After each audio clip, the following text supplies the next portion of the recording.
সালাতের শেষে, নামাজের শেষে ইমাম সাহেব যখন সালাম ফিরিয়ে ফেলবেন, সর্বপ্রথম যে কাজ সেটা কি?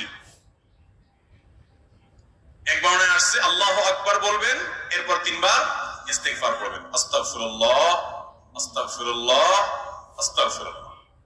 অন্য বর্ণনায় আসছে শুধু ইস্তিগফার বলবেন। সালাম শেষ ইমাম সাহেবের প্রথম কাজ আস্তাগফিরুল্লাহ আস্তাগফিরুল্লাহ আস্তাগফিরুল্লাহ। এরপরে বলবেন আল্লাহুম্মা আনতাস সালাম ওয়া মিনকাস সালাম তাবারাকতা ইয়া যাল জালালি ওয়াল ইকরাম। এরপর আপনাকে আল্লাহ তৌফিক দিলে আপনি আরো বিভিন্ন দোয়া আছে সেগুলো পড়বেন। সূরা ইখলাস একবার পড়বেন, সূরা ফালাক একবার পড়বেন, সূরা নাস একবার পড়বেন, আয়াতুল কুরসি একবার পড়বেন, আল্লাহু লা ইলাহা ইল্লা হুয়াল হাইয়ুল কাইয়্যুম। এরপরে দোয়া পড়বেন লা ইলাহা ইল্লাল্লাহু ওয়াহদাহু লা শারীকা লাহু লাহুল মুলকু ওয়া লাহুল হামদ ওয়া হুয়া আলা কুল্লি শাইইন কাদির।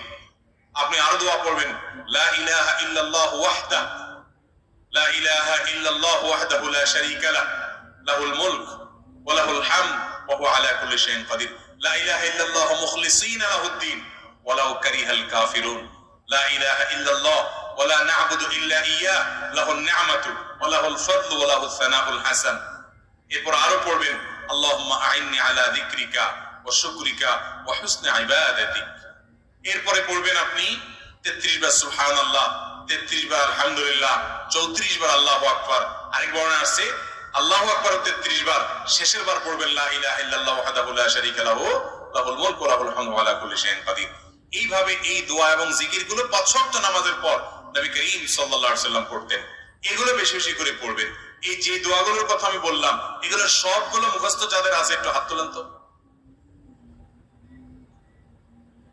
বুঝে হাত তুলছেন? আমি যদি এখন জিজ্ঞেস করে বলতে পারবেন এই সবগুলো মুখস্থ আছে? মাশাআল্লাহ। এই সবগুলো মুখস্থ হলো মানুষের হাত উঠছে মাত্র 8-10টা এতগুলো মানুষের মধ্যে। তাইলে বোঝা গেল 5 ওয়াক্ত নামাজের পর আমাদের নবীজি সাল্লাল্লাহু আলাইহি সাল্লাম সালাম ফেরানোর পর যে দোয়াগুলো জিকিরগুলো বলতেন এগুলো আমাদের সমাজের বেশিরভাগ মানুষের মুখস্থ নাই। কিন্তু একটা জিনিস আমরা সবাই জানি, সেটা কি? রেডিমেড মুনাজাত। যে হুজুর এত দোয়া দরুদ বুঝি না, আপনারে বেতন দিয়ে রাখছি না, আপনি দেন তুলে। তো হুজুর ওটা আল্লাহুম্মা আমিন দিয়ে দেয়।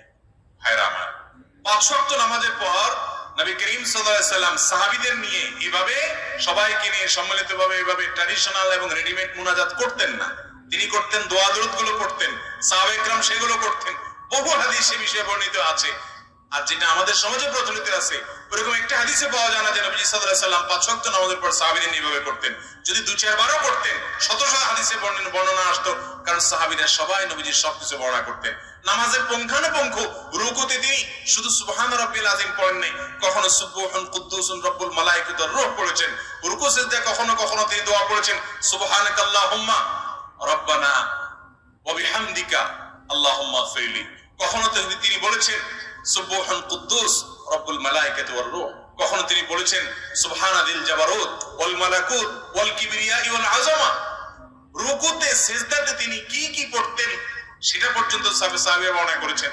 তাহলে সালাম ফেরানোর পর সবাইকে নিয়ে যদি এইভাবে ট্র্যাডিশনাল দোয়া আমরা যেভাবে করি এভাবে যদি করতেন অবশ্যই সেটা হাদিসে আসতো না? তো আমরা ওই রেডিমেডটা জানি, সুন্নাত যেটা আছে সেটা জানি না। সুন্নাতটা শেখার চেষ্টা করবেন তো ইনশাআল্লাহ। আমরা সুন্নাহ ফাউন্ডেশন থেকে ছোট্ট একটা পকেট কার্ড তৈরি করেছি, মাত্র 2 টাকা দাম। এটা আপনারা এলাকাতে মুসল্লিদের বিতরণ করেন, মানুষকে ফ্রি দেন, মানুষ এটা পকেটে রেখে পড়তে পারবে। সালাম ফেরানো শেষ পড়ে পড়ে মুখস্থ করে ফেরান, একসময় কার্ড লাগবে না, নিজে নিজে পড়তে পারবেন। 5 ওয়াক্ত নামাজের পরে দোয়া এবং জিকির তাসবিহ তাহলিল পাঠ করা এটাই হলো সুন্নাত। হ্যাঁ, এরপর বা এর আগে আপনার কখনো কোনোদিন নামাজের পরে দোয়া কবুল হয়, আপনার মনে চাইছে আল্লাহর কাছে কিছু পেশ করবেন, আপনি অবশ্যই হাত তোলেন, হাত তুলে আল্লাহর কাছে চান, দোয়া করেন, চোখের পানি ফেলেন, কোনো অসুবিধা নেই। কিন্তু এই রেডিমেড জিনিস করিয়েন না যে কি চান আপনি নিজেও জানেন না। 99.9% মুসল্লি আমাদের দেশে 5 ওয়াক্ত নামাজের পরে ওই হুজুরের সাথে হাত তোলে আর হাত নামায়। হুজুর কি বললো কি না বললো কি হইলো উনি কিছুই জানে না, উনি শুধু তুললো আর নামাইলো। আশপাশে কেউ না তুললে পাশ থেকে দেখবেন অনেকে গুতায় যে বসে আছেন কেন। হয়তো ইমাম সাহেবের সাথে হাত তুলছে বেচারা, ইমাম সাহেবের হয়তো আজকে 4টা জিনিস আল্লাহর কাছে চাওয়া দরকার, সেগুলো চাওয়া শেষ, ইমাম সাহেব হাত নামায় ফেলছে। ভদ্রলোকের হয়তো একটু পেটে ব্যথাও আছে জন্য আল্লাহর কাছে একটু বাড়ায় দোয়া করতেছে, তাও দেখবেন পাশ থেকে গুতায়, এই হুজুর হাত নামায় ফেলছে তুমি এখনো কি করো? দেখেন না আপনারা এগুলো? ভাইরা আমার, দোয়া হবে মনোযোগের সাথে। আপনি 5 ওয়াক্ত নামাজের পরে আল্লাহর কাছে কিছু চাইতে চাইলে অবশ্যই আপনি দোয়া করতে পারেন একা একা, আপনার মতো করে আপনি আল্লাহর কাছে আল্লাহ প্রশংসা করে দুরূদ পাঠ করে নবীর প্রতি, এরপরে আল্লাহর কাছে মনের চাওয়াগুলো পেশ করবেন। কিন্তু এটার জন্য ট্র্যাডিশনাল যে রূপ আমরা দিয়েছি বা দেখতে পাচ্ছি, এটা নবী করিম সাল্লাল্লাহু আলাইহি ওয়াসাল্লাম 5 ওয়াক্ত সালাতের পরে বা খুলাফায়ে রাশিদা কেউ করতেন বলে প্রমাণিত নয়। 10 বছর নবীজি ইমামতি করেছেন, 10 বছর। এই 10 বছরে হাজার হাজার রাকাত তিনি ইমামতি করেছেন, সম্ভবত 18,000 ওয়াক্ত তিনি ইমামতি করেছেন। 4 খোলাফা 30 বছরে তারা যা ইমামতি করেছেন, এই 10 আর 30 এই পুরো 40 বছর মিলালে প্রায় 80,000 ওয়াক্তের মতো নামাজ হয় কম বেশি। অথচ এর ভিতরে যদি 2-10 বারও একই কাজ করতেন, 1-2 বারও করতেন, বহু হাদিসে সেটি বর্ণনা আসতো। বিদায় ভাইরা, আমরা সুন্নাত জিন্দা করব, সেটা হলো 5 ওয়াক্ত সালাতের পর তাসবিহ তাহলিল, হাদিস বর্ণিত